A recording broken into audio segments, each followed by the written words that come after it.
اس کا تعلق ہے یقین کی گہرائی سے. اس پر حقیقت ایمان کے ضمن میں میری ایک کتاب بھی موجود ہے، اسے پڑھیے. اور میں نے پچھلے دنوں 40 نبوی جو ہے اس کی جو حدیث کا درس میں دے رہا ہوں جمعے کے خطبات کے اندر، اس میں بھی اسلام اور ایمان پر بڑی مفصل بحثیں میں نے کی، اس کے بھی آڈیو ویڈیو موجود. ایک ہے ایمان جس کو آپ کہیں گے لپ سروس، زبان سے ہم کہہ رہے ہیں کہ ہم نے اللہ کو مانا، رسول کو مانا، قرآن کو مانا، کتاب کو مانا، نبیوں کو مانا، آخرت کو مانا، روز قیامت کو مانا، جنت کو مانا، دوزخ کو مانا.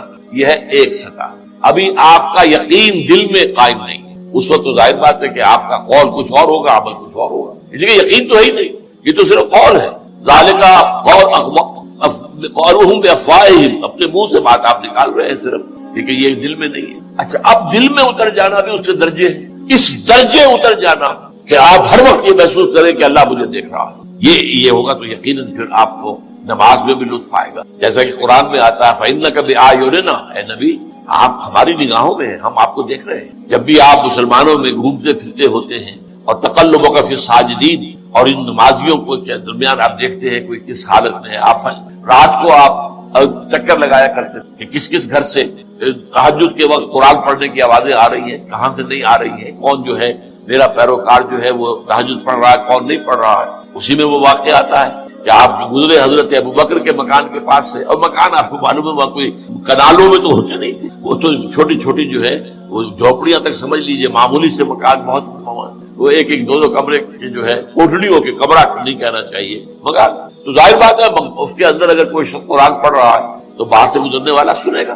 تو حضرت ابوبکر کا آپ نے دیکھا کہ بہت آہستگی سے پڑھ رہے ہیں، حضرت عمر کو دیکھا کہ بڑے زور شور سے پڑھ رہے ہیں. تو اگلے دن صبح فجر کے بعد پوچھا کہ ابوبکر تم یہ اتنا آہستہ کیوں پڑھ رہے تھے؟ انہوں نے کہا میں اس کو سنا رہا تھا جو سنتا ہے.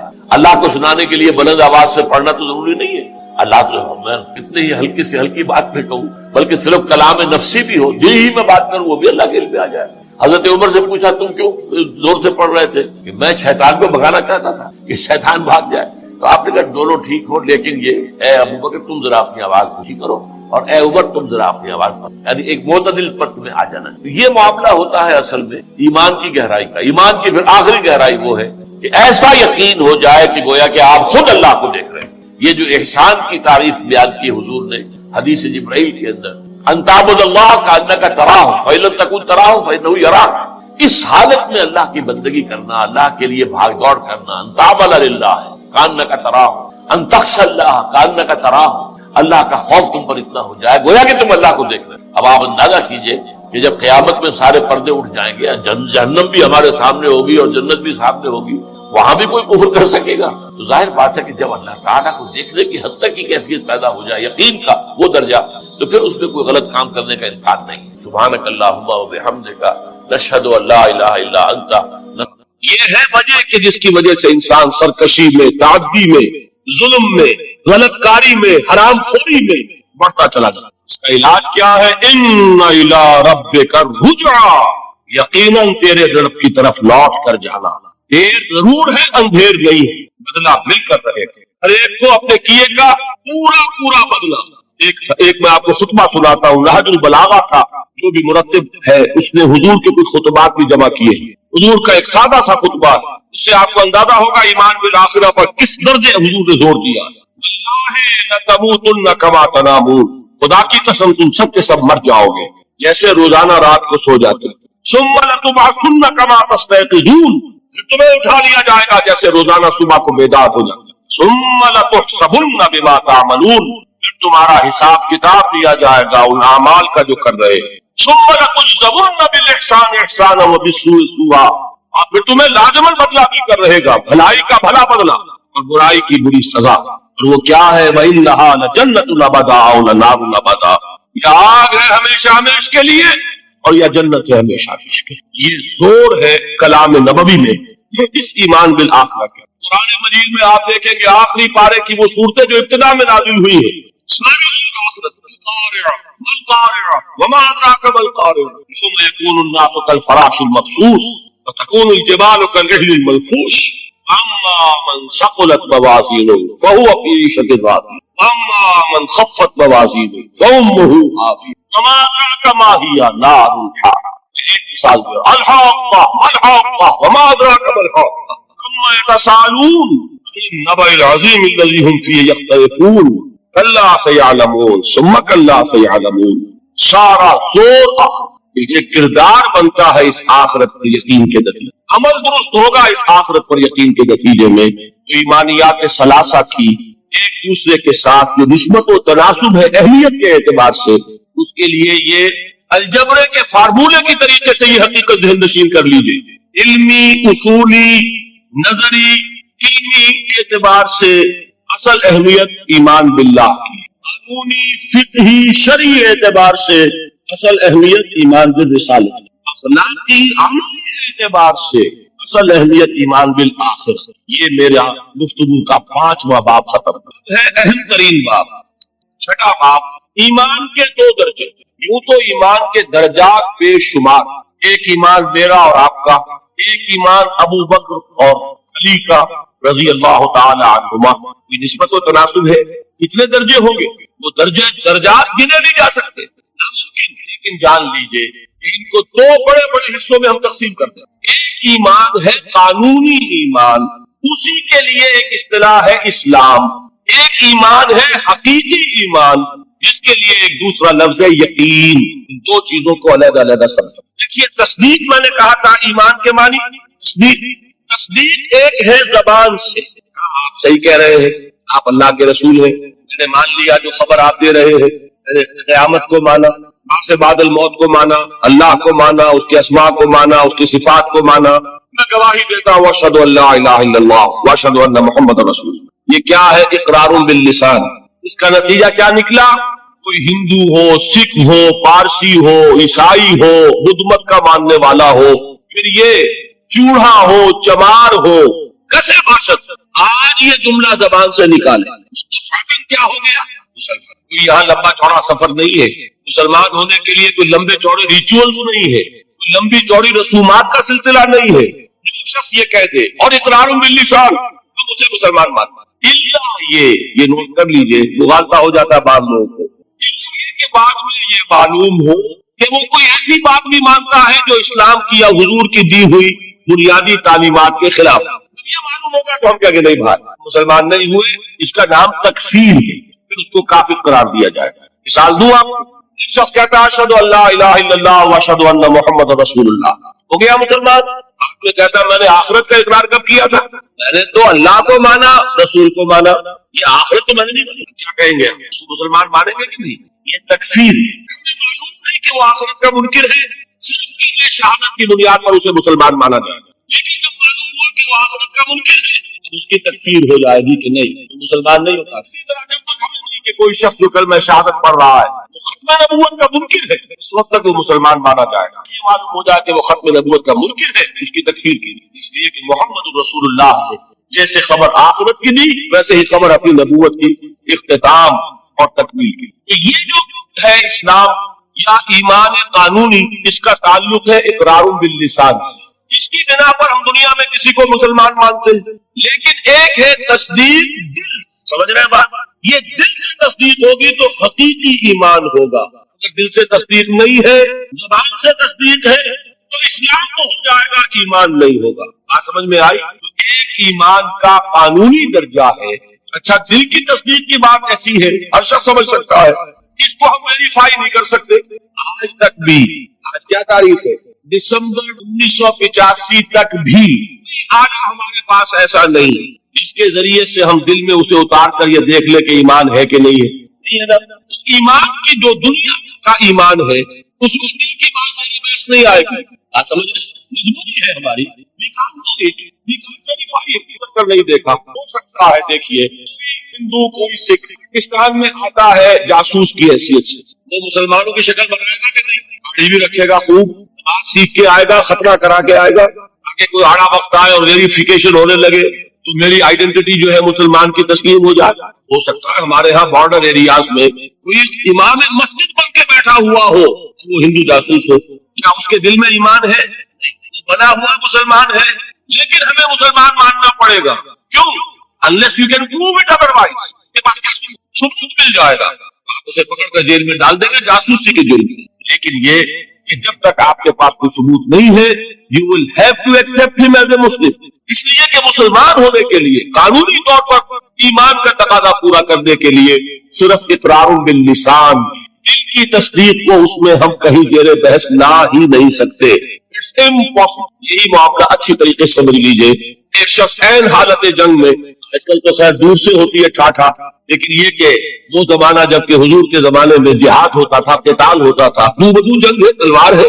واقعہ پیش آیا ہے بالفعل حضرت اسامہ ابن زید، جو یوں سمجھیے کہ حضور کے پوتے ہوئے. حضرت زید کو حضور نے منہ بولا بیٹا بنایا تھا. وہ تو جب سورہ احزاب نازل ہوئی اور اللہ نے فرمایا کہ اسلام میں کوئی منہ بولا بیٹا نہیں ہے، لوگ انہیں کہا کرتے تھے زید ابن محمد. حضور نے ان کو متبنہ بنایا ہوا ہے.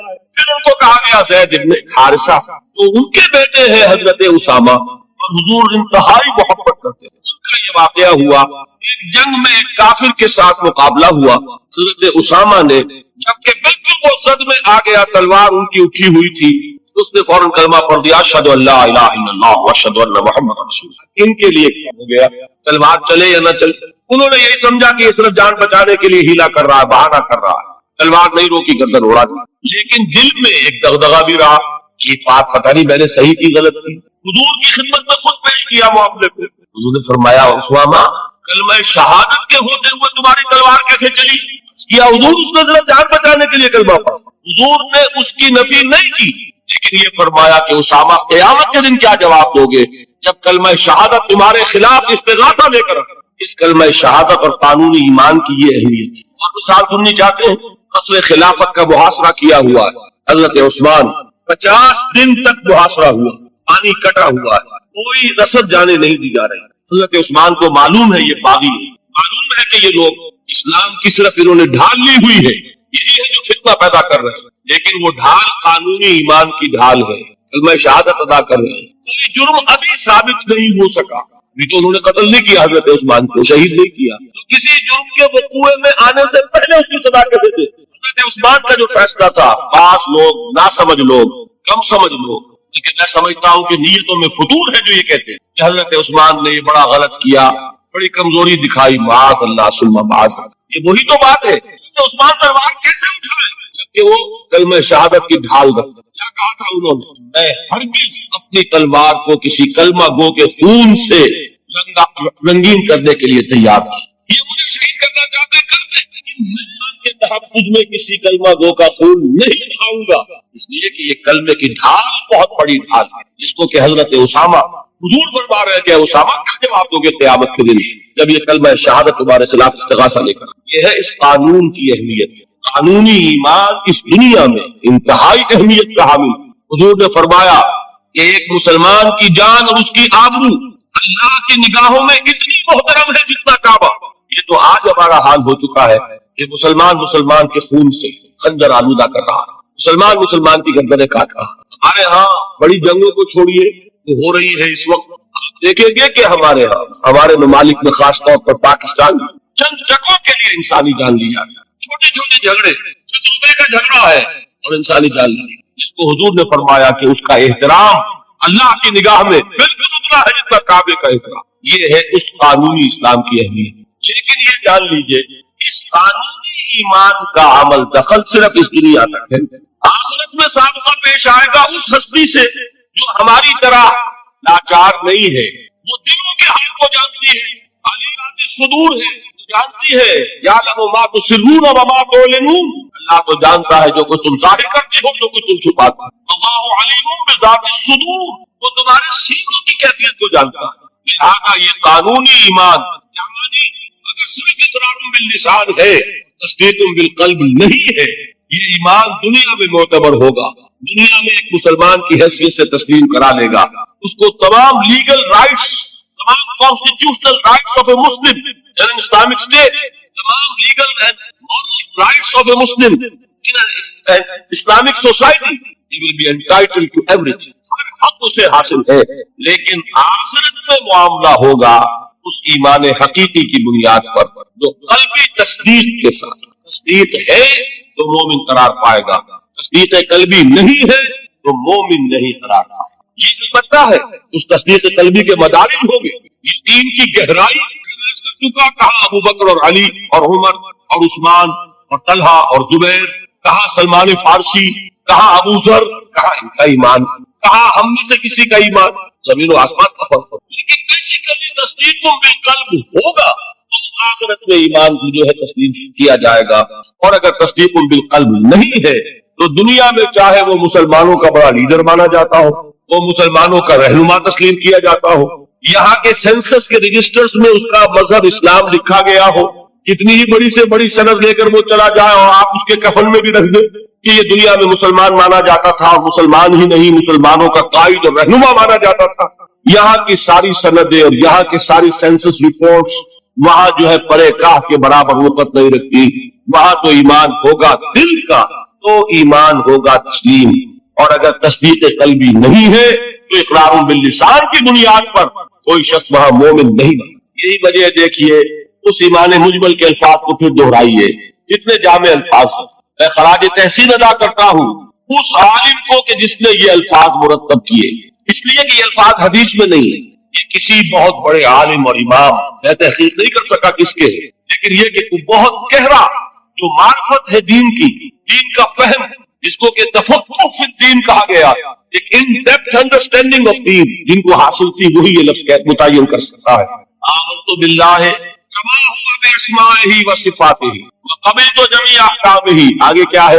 اقرار باللسان تصدیق بالقلب. میں زبان سے اقرار کر رہا ہوں، دل سے تصدیق کر رہا ہوں. دونوں چیزیں ہیں تو قانونی ایمان بھی مہیا ہو گیا، حقیقی ایمان بھی مہیا ہو گیا. اور اگر یہ دونوں چیزیں نہیں ہے، صرف اقرار باللسان ہے، تو وہ دنیا میں مسلمان سمجھا جائے گا. اگر تصدیق قلبی نہیں ہے آخرت میں وہ مومن شمار نہیں ہوگا. اچھا ایک اور شکل بھی ہو سکتی ہے، ہو سکتا ہے تصدیق بالقلب ہو لیکن اقرار نہ کرے، یہاں وہ شخص بھی یہاں مسلمان نہیں مانا جائے. وہاں کا معاملہ اللہ کے حوالے ہے، وہ انڈیویجول کیس ہے، اللہ تعالیٰ جیسے چاہے اس سے معاملہ کرے. لیکن یہاں مسلمان اور مومن منوائے جانے کے لیے اقرار باللسان لازمی ہے. کسی شخص کو لاکھ یقین ہو، ابو جہل نے بھی اقرار کیا تھا جب اس سے سوال کیا گیا کیا تمہارا یہ خیال ہے کہ محمد جھوٹ کہہ رہے ہیں صلی اللہ علیہ وسلم؟ نے کہا نہیں، محمد نے کبھی جھوٹ نہیں بولا. پھر سوال کیا گیا پھر ان کی بات کیوں نہیں مانتی؟ اس نے صاف اقرار کیا. میں یہ کہا کرتا ہوں give the devil his due. وہ ابو جہل ہے، کفار کا چوٹی کا لیڈر، حضور کا نہایت جو کہیے کہ دشمن، لیکن یہ کہ اس کو بھی اگر اس کے اندر کوئی بات تھی تسلیم کیجئے. give the devil his due. اس نے جھوٹ نہیں بولا، سچ بولا. اس نے کہا میں کبھی نہیں مانتا یہ کہ حضور یہ محمد صلی اللہ علیہ وسلم جھوٹ بولتے، کبھی جھوٹ نہیں بولا. جی مانتے کیوں پھر نہیں؟ کہنے لگا کہ ہمارے اور ان کے درمیان ایک مسابقت اور مقابلہ چل رہا تھا. یہ قبائل کے اندر آپ کو معلوم ہے مقابلہ ہوتا ہے ایک دوسرے سے آگے بڑھنے کا، کہیں گھوڑا آگے بڑھانے پہ جھگڑا، کہیں پانی پینے پلانے پہ جھگڑا. تو قریش ایک قبیلہ ہے، قریش کے گھرانے ہیں یہ، بنو ہاشم، بنو امیہ، بنو عدی، بنو سیم، بنو فلا. تو اس نے کہا کہ ہمارے اور بنو ہاشم کے درمیان ایک مقابلہ تھا، مسابقت تھی، ہم کندھے سے کندھا لگائے آ رہے ہیں آج تک، نے آگے نہیں نکلنے دیا بنو ہاشم کو. انہوں نے سخاوتیں کی، ہم نے ان سے بڑھ کر کی. انہوں نے لوگوں کو کھانے کھلائے، ہم نے بڑے دسترخوان بچھا دی. ابھی تک تو ہم کندھے سے کندھا ملائے آ رہے ہیں. اگر ان کی نبوت مان لیں تو ہم قیامت تک کے لیے نیچے ہو جائیں گے، اور یہ مجھے گوارا. اور مثال چاہیے، قرآن کتنی مرتبہ کہتا ہے کہ یہود کے علماء حضور کو اس طرح پہچانتے تھے جیسے اپنے بیٹوں کو پہچانتے، یعرفونہ کما یعرفون ابناءہم. ایک شخص لاکھوں میں بھی اپنے بیٹے کے پہچان میں غلطی نہیں کرے.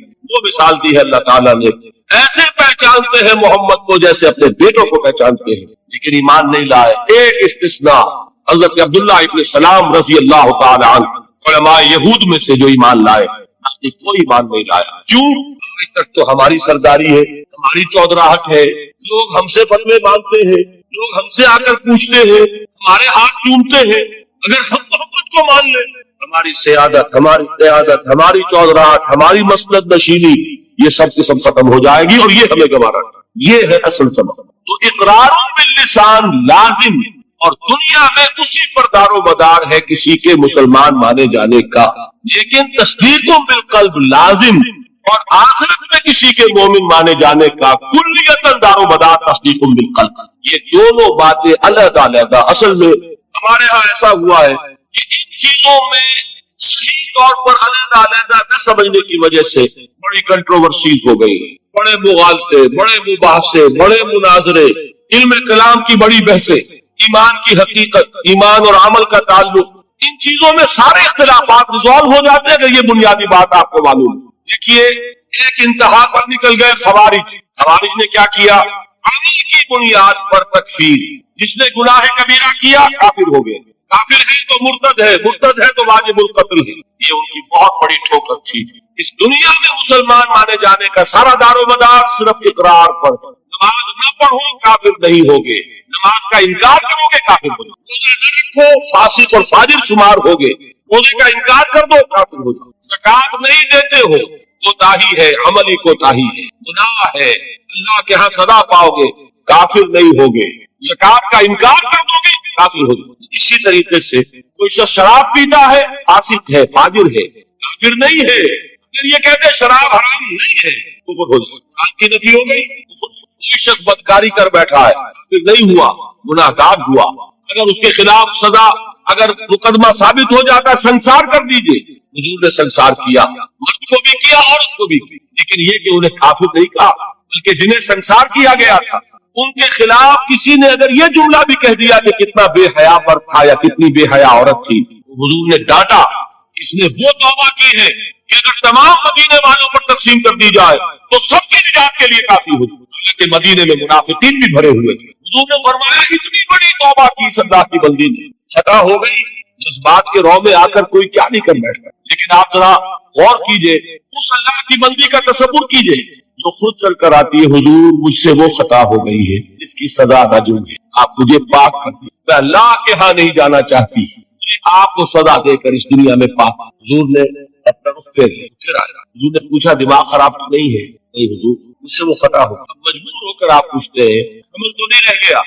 جی حضور رہ گیا، اس ننگی جان کا کیا قصور ہے؟ جرم تمہارا ہے، جاؤ وضع حمل کے بعد آپ کی بندی وضع حمل کے بعد پھر حضور پیدائش ہو چکی ہے، اب مجھے پاک کرنا، تصور کیجیے جس کو کہا جاتا ہے وحشیانہ سزا، اور واقعہ یہ کہ اس سے زیادہ سخت موت کا آپ تصور نہیں کر سکتے۔ یہ کوئی الیکٹرک چیئر والی موت نہیں ہے، ایک کرنٹ گیا اور ختم ہوئی، یہ پھانسی کی موت نہیں ہے کہ ایک جھٹکا اس کے بعد انسان کو کچھ پتا نہیں، آپ کو نظر آ رہا ہے کہ جسم جو ہے پڑپڑا رہا ہے، تڑپ رہا ہے، یہ موت کے پتھراؤ ہو رہا ہو اور ایک ایک پتھر جو ہے جسم کے اندر گھاؤ ڈال رہا ہو اور خون کے فوارے چھوٹ رہے ہو اور جان اس طرح نکل رہی ہے، لیکن وہ اللہ کی بندی خودکش کر رہی ہے اپنے وضع حمل کے بعد حاضر۔ حضور نے فرمایا ابھی تو اس بچے کی زندگی کا دار و مدار تم پر ہے، جاؤ ابھی دودھ پلاؤ، پھر آتی ہے بچے کے ہاتھ میں ٹکڑا ہے روٹی کا، آ رہا حضور دیکھیے اب یہ روٹی کھانے لگا ہے، اب مجھے پاک کر، اب مجبوراً حضور سزا کا حکم دیتے ہیں، جاؤ اس کو رجم کر۔ جب رجم کیا جا رہا تھا کسی شخص کی زبان سے نکل گیا کتنی بے حیا عورت تھی، اس پر ڈانٹ پلائی ہے حضور نے صلی اللہ علیہ وسلم۔ اللہ کی اس بندی نے وہ توبہ کی ہے کہ اگر تمام مدینے کے لوگوں پر تقسیم کر دی جائے تو سب کی نجات کا ذریعہ، لیکن جرم ہے، سزا ملے گی، البتہ کفر نہیں ہے۔ جرم اور کفر، گناہ اور کفر یہ دو علیحدہ چیز مغالطہ ہو گئے۔ دنیا میں کسی کا مسلمان سمجھا جانا اس کے عمل پر دار و مدار نہیں ہے بلکہ اس کے اقرار پر ہے، اقرار باللسان۔ دوسری انتہا پہ ہم پہنچ گئے ہوئے ہیں کہ جو کچھ بھی کرے صرف قانونی اگر اسلام ہے، صرف وراثتاً منتقل ہو گیا ہے، اس کی کوئی حقیقت دل میں ہے ہی نہیں، لیکن کلمہ گو ہے۔ تو بھائی کلمہ گو تو منافق بھی تھے، کیا کلمہ نہیں پڑھتے؟ کیا عبداللہ ابن ابی کلمہ نہیں پڑھتا؟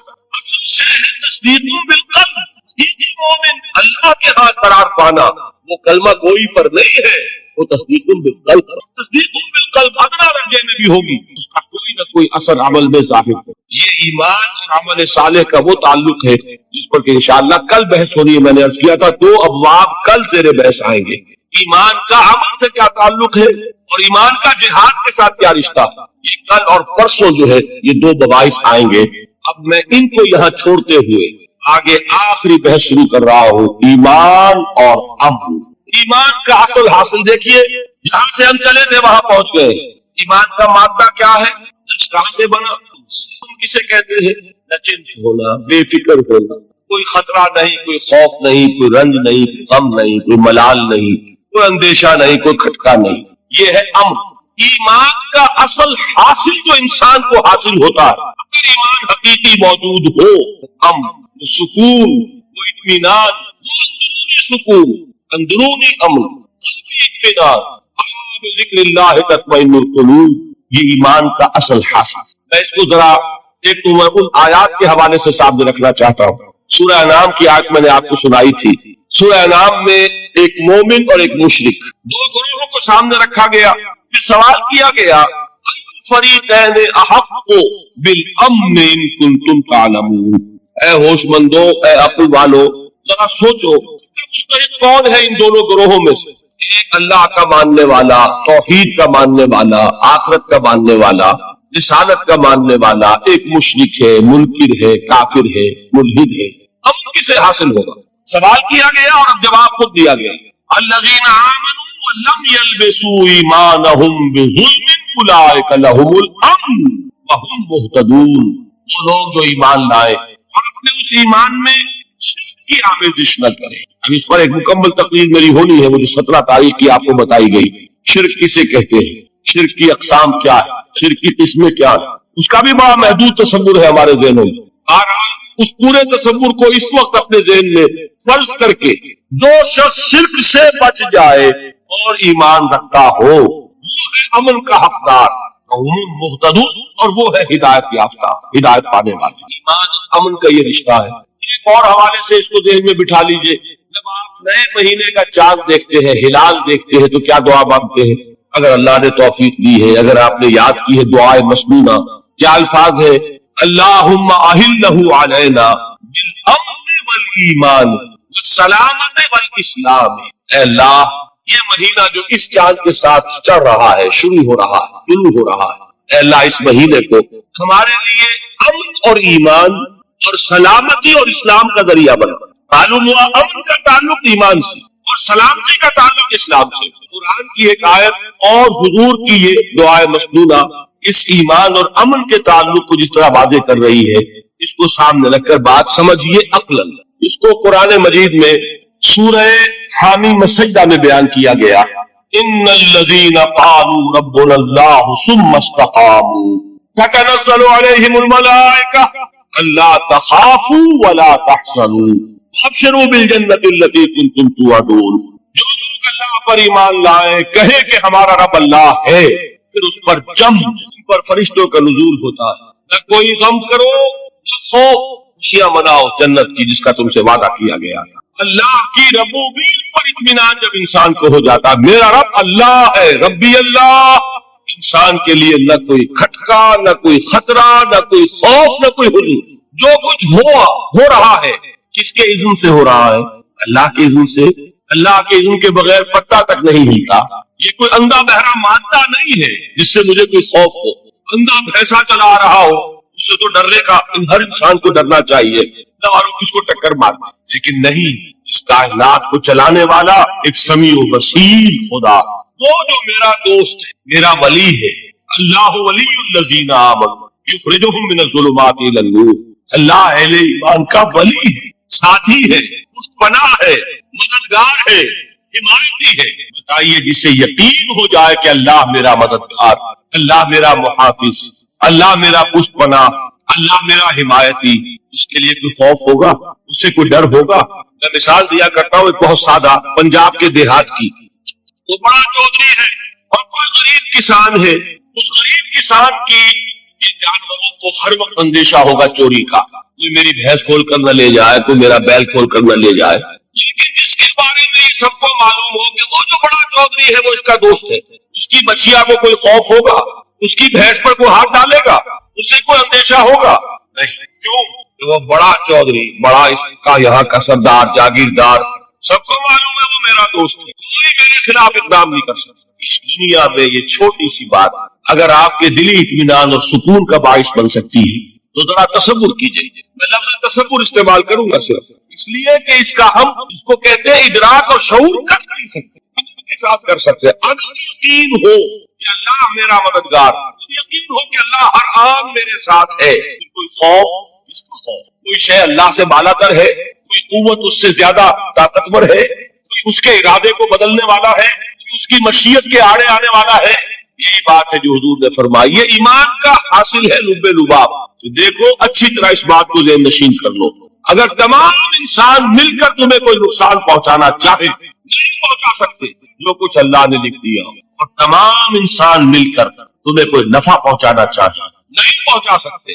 مگر وہ شے جو اللہ نے طے کر. پھر میں کہوں گا ذرا طاری کیجئے، اسے فرض کیجئے، اسے سوچئے. اگر اس حدیث پر ہمارا دل ٹھکا ہوا ہو تو کسی سے ڈر ہوگا یہ مجھے نقصان نہ پہنچا دے، یہ میری رپورٹ خراب نہ کر دے، یہ میری انکریمنٹ نہ رکوا دے، یہ میرا یہ نہ بگاڑ دے.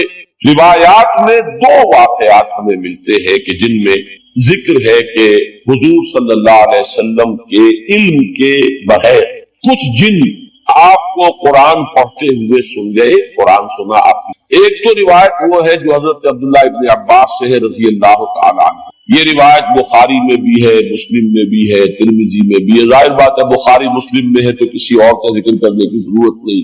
حضرت ابن عباس رضی اللہ تعالیٰ عنہ سے یہ منقول ہے.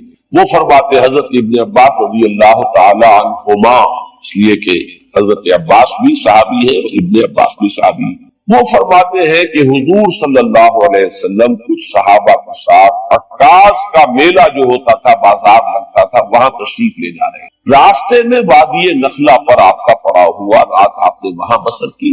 فجر کی نماز آپ پڑھا رہے تھے اپنے ساتھیوں کو اور اس میں آپ نے قرآن مجید کی تلاوت کی تو وہاں سے جنوں کا گزر ہوا، انہوں نے پورے اطمینان کے ساتھ وہاں قرآن سنا. ایک واقعہ تو یہی، اور یہ جہاں تک تعلق ہے اس کے یعنی ثقہ ہونے کا اس روایت کا، تو ظاہر بات ہے کہ یہ صحیحین کی روایت ہے، اس کے بارے میں شک جو ہے وہ کی گنجائش نہیں ہے.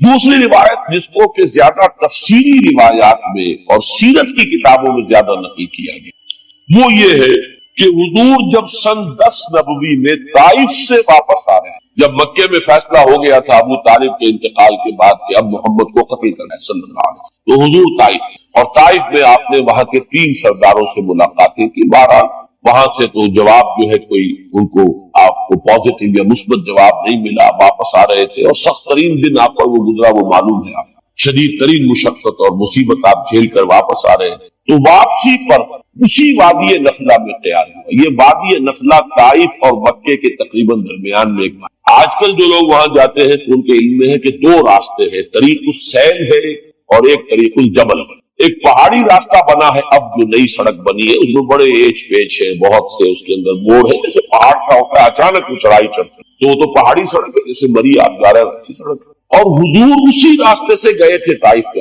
اس لیے کہ وہ دشوار گزار راستہ تھا اور آپ کیونکہ خفیہ جا رہے تھے، آپ کو اندیشہ تھا کہ اہل مکہ کو اگر معلوم ہو گیا تو پیچھا بھی کریں گے اور شاید غزل پہنچائیں.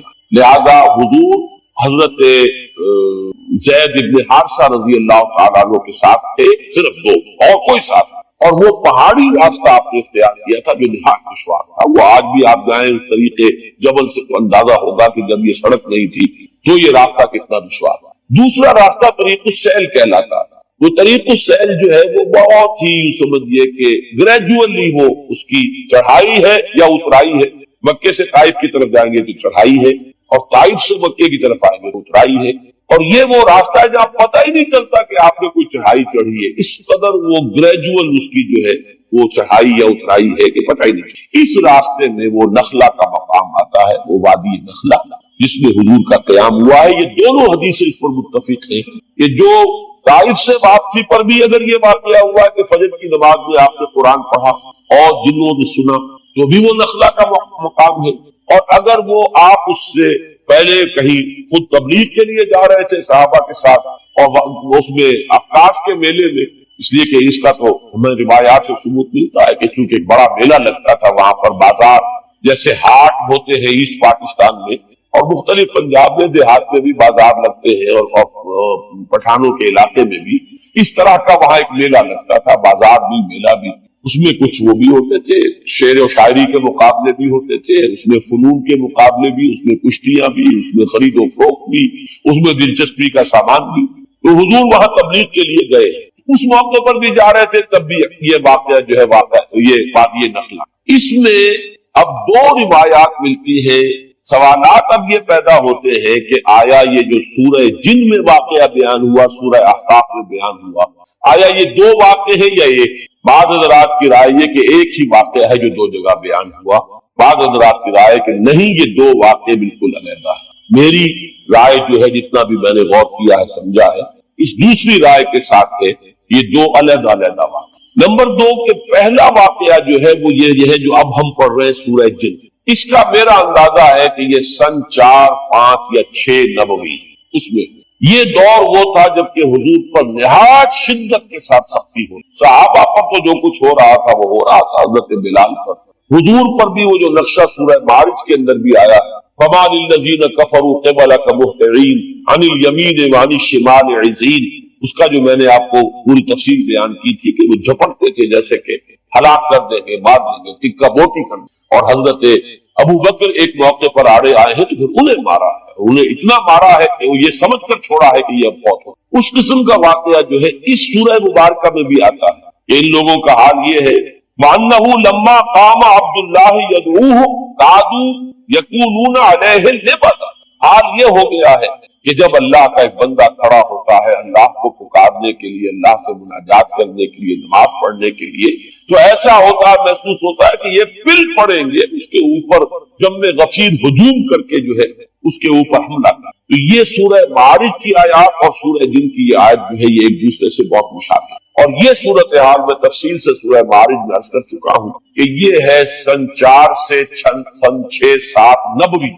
ابھی ہجرت نہیں ہوئی ہے، یہ آغاز وحی سے جو سن شمار یہ اس طور کا واقعہ. جبکہ وہ واقعہ جو ہے دوسرا اس کا ذکر سورہ احقاف، وہ سن 10 نبوی کا واقعہ ہے، وہ تو اس کے بارے میں شک ہو ہی نہیں سکتا کہ وہ سفر طائف جو ہے وہ سن 10 نبوی. دوسرا آپ یہ دیکھیں گے کہ اس واقعے میں جو جن تھے وہ جن یا تو مشرک تھے یا عیسائی. اس واقعے میں جو جن تھے وہ حضرت موسیٰ اور تورات کے ماننے. یہ دونوں جو ہے ترجمہ کریں گے تو یہ چیزیں واضح ہو جائیں گی. اب آئیے ترجمہ کیجئے تیزی کے ساتھ. قُلْ أُوحِيَ إِلَيَّ، اے نبی کہہ دیجئے کہ میری جانب وحی کی گئی ہے، أَنَّهُ اسْتَمَعَ نَفَرٌ مِنَ الْجِنِّ، کہ سنا توجہ کے ساتھ جنوں کی ایک جماعت نے، فَقَالُوا، تو انہوں نے کہا. اب یہ صرف تذکرہ اتنا کیا واقعے کا، اب ساری گفتگو ان کی نقل. انہوں نے قرآن سنا، اب جا کر اپنے دل اور اپنے قوم کے لوگوں سے جو کہا اب وہ تقریر ساری ان کی. یہ بھی ہو سکتا ہے کہ یہ ایک ہی مسلسل تقریر ہو، یہ بھی ہو سکتا ہے کہ مختلف مواقع پر انہوں نے جو باتیں کہی ہو ان میں سے جو چیدہ نمائندہ جملے ہیں ان کو یہاں پر جمع. بلکہ یہ دوسری بات مجھے اسلوب سے زیادہ مقاربت رکھنے والی اور اس سے زیادہ قریب معلوم ہوئی. فَقَالُوا إِنَّا سَمِعْنَا قُرْآنًا عَجَبًا، تو انہوں نے کہا کہ ہم نے سنا ایک قرآن بہت عجیب، اور عجیب سے مراد ہے بہت دل کو لبھانے والا، بہت عمدہ، بہت پسندیدہ. یہدی الی الرشد، وہ رہنمائی کرتا ہے اس شے کی طرف کہ جو کامیابی اور فوز اور فلاح کی طرف لے جائے. فآمنا بہ، تو ہم تو اس پر ایمان لے آئے، ہم نے اس کی تصدیق. ولن نشرک بربنا احدا، اور ہم ہرگز اب شریک نہیں کریں گے اپنے رب کے ساتھ کسی بھی شے کو، کسی بھی. معلوم ہوا کہ یہ مشرک تھے پہلے، اور مشرک دو ہی طرح کے تھے، یا مشرک وہ یا مشرکین وہ عیسائی تھے جنہوں نے حضرت مسیح کو خدا نہ ہو، سید احمد بریلوی ہو، شیخ الہند ہوں گے انسان جو پیدا ہوں گے انسانوں کی طرح عام طور پر اپنی عمر کو پختگی کو پہنچیں گے، پھر وہ سامنے آئیں گے منظر پر، پھر وہ کام کریں گے، قیادت کریں گے. عرب میں ان کا ظہور. دوسری بات یہ نوٹ کر لیجیے حضرت مہدی کے بارے میں، ہمارے ہاں احادیث کے جو مجموعے ہیں ان میں جو ٹاپ کے 2 مجموعے ہیں ان میں کہیں حضرت مہدی کا ذکر نہیں، نہ صحیح بخاری میں نہ صحیح مسلم. لیکن ہم اسے نظر انداز نہیں کر سکتے کہ صحائح ستہ کی بقیہ 4 کتابوں کے اندر موجود ہے، لہذا نظر انداز نہیں کر سکتے، اگنور کرنا ممکن نہیں ہے. اب اس میں چاہتا ہوں کہ کچھ حدیثیں آپ کو میں سناؤں جن میں حضرت مہدی کا تذکرہ کیا گیا ہے. پہلی ہے وعن عبداللہ بن مسعود قال قال رسول اللہ صلی اللہ علیہ وسلم. حضرت عبداللہ بن مسعود سے روایت ہے، وہ فرماتے ہیں کہ حضور نے ارشاد فرمایا لا تذهب الدنيا حتى يملك العرب رجل من اہل بیتی، یہ دنیا ختم نہیں ہوگی جب تک کہ عرب پر میرے اہل بیت میں سے ایک شخص کی حکومت قائم نہ ہو. اور آپ کو معلوم ہے کہ آج تک عرب پر حضور کے اہل بیت کی کوئی حکومت قائم نہیں، اور جب قائم ہوئی بھی تھی حضرت علی کو اگر شمار کیا جائے، اس لیے کہ حضور نے وہ جو مشہور واقعہ ہے کہ ایک چادر میں لے لیا تھا حضرت علی کو اور حضرت فاطمہ اور حضرت حسین کو، اللہم ہؤلاء اہل بیتی، اے اللہ یہ بھی میرے اہل بیت ہے. تو حضرت علی کی بھی حکومت منعقد نہیں ہوئی، پورے عالم اسلام پر ان کی حکومت نہیں، اس لیے کہ شام اور مصر دونوں صوبے جو ہیں انہوں نے ان کی اطاعت قبول نہیں. اس حوالے سے یہ معاملہ ابھی ہونا ہے.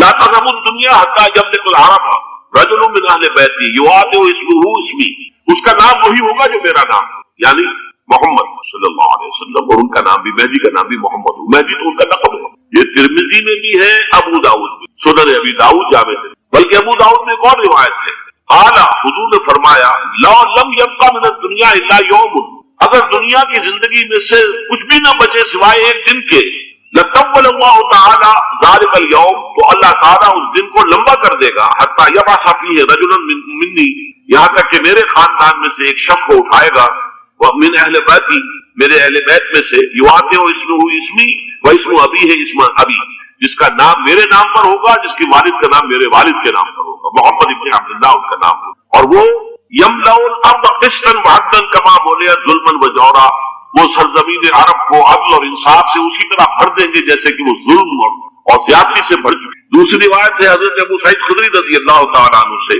حضور نے فرمایا المہدی منی اجل الجبہۃ اقنى الانف یملأ الارض قسطا وعدلا کما ملئت ظلما وجورا یملک 7 سنین، رواہ داؤد، کہ مہدی مجھ میں سے ہوں گے بڑی روشن پیشانی والے اور بڑی کھڑی ناک والے، وہ زمین کو بھر دیں گے انصاف سے اور عدل سے جیسے کہ وہ ظلم سے بھری ہوئی ہوگی، اور وہ 7 برس تک حکومت کرے۔ عرب میں خالص خلافت علی منہاج النبوہ کا نظام حضرت مہدی کے ہاتھوں قائم ہوگا اور 7 برس تک قائم رہے گا عرب کے اندر، اس کا اگلا مرحلہ میں بعد میں بیان کروں۔ تیسری روایت، اور اس کو میں اس لیے خاص طور پر سنا رہا ہوں کہ اس میں وہی الفاظ آئے ہیں جو میں نے ابتدا میں حدیث آپ کو سنائی تھی، اس کے الفاظ عن ابی سعید قال ذکر رسول اللہ صلی اللہ علیہ وسلم بلاء یصیب هذه الامہ حتی لا یجد الرجل ملجا یلجا الیہ من الظلم، حضور نے ذکر فرمایا کہ ایک اور ایسا آئے گا انتہائی ابتلاء اور آزمائش اور مصائب کا کہ کسی شخص کو کوئی سر چھپانے کی جگہ نہیں ملے گی اس ظلم سے اپنے آپ کو بچانے کے لیے۔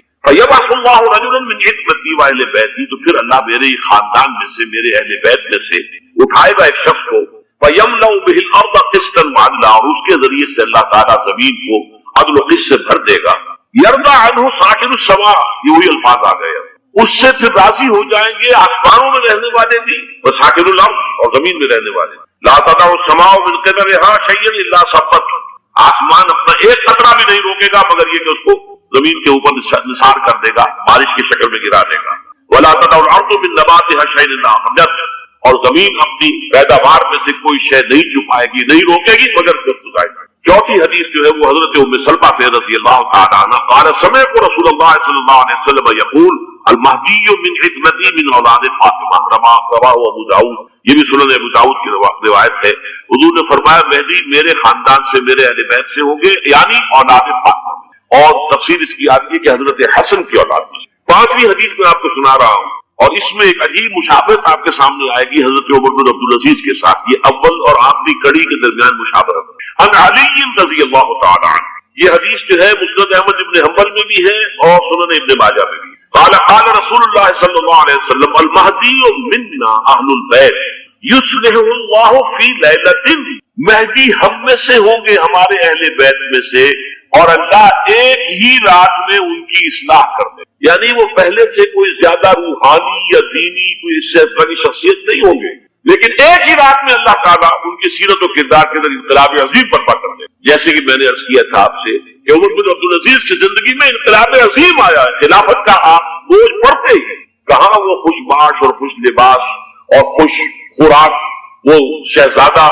8 پاٹ والا جاگیر والا گورنر کا بیٹا اور خود گورنر، اور کہاں یہ کہ اس کی وہ درویشی جو میرے نزدیک واللہ عالم ڈرتے ڈرتے کہہ رہا ہوں، میرے نزدیک وہ حضرت ابوبکر، حضرت عمر اور حضرت علی کی درویشی کو بھی مات دے گی، لیکن کنٹراسٹ بہت شدید ہے۔ وہاں جو بھی کچھ تھا وہ تدریجاً آیا تھا، ہوتے ہوتے ہوتے کے ساتھ، اور یہاں سڈن آیا۔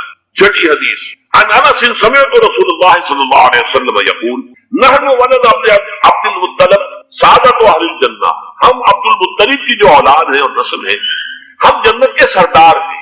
اور پھر آپ نے نام گنوائے، انا وحمزۃ وعلی وجعفر والحسن والحسین والمہدی، میں خود اور حضرت حمزہ بنو عبد المطلب میں سے، عبد المطلب کے بیٹے، اور علی اور جعفر حضرت علی کے بھائی جعفر طیار، اور حسن اور حسین حضرت فاطمہ کے لخت جگر حضرت علی کے بیٹے، والمہدی، اور آخر میں جا کر اب میں آپ کو ایک حدیث سنانے چلا ہوں، اس میں ایک عجیب نقشہ سامنے آتا ہے کہ یہ مہدی جب ظاہر ہوں گے تو کس طور سے ظاہر، ان کے ظہور کی کیفیت کیا ہوگی، کیف یظہر۔